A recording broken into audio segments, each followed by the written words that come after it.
সূরা ফাতিহার প্রথম লাইনটা খেয়াল করেন, আলহামদুলিল্লাহি রাব্বিল, মাশাআল্লাহ, আরেকটু জোরে, আলহামদুলিল্লাহি রাব্বিল, একটা বাক্য।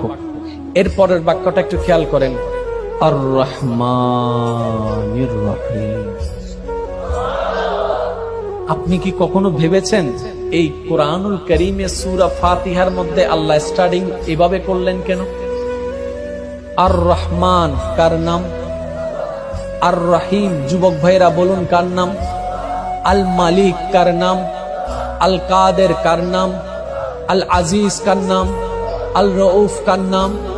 এতগুলা নাম থাকতে আল্লাহ কাদের তো ব্যবহার করলেন না, মালিক তো ব্যবহার করলেন না, কুদ্দুস তো ব্যবহার করলেন না, রহমান এবং রহিম কেন ব্যবহার করলেন?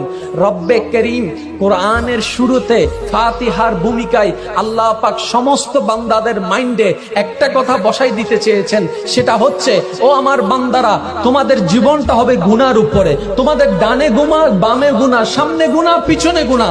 এমন একটি সময় আসবে তোমরা গুনার সাগরে ডুবতে থাকবা, কিন্তু তোমরা নিরাশ হয়ো না। আনার রহমান ফিদ দুনিয়া ওয়া আনার রহিম ফিল আখিরাহ। তোমাদের দুনিয়াতে দয়া করার জন্য আমি রহমান আছি, আর হাসরের ময়দানে মাফ করার জন্য আমি রহিম আছি।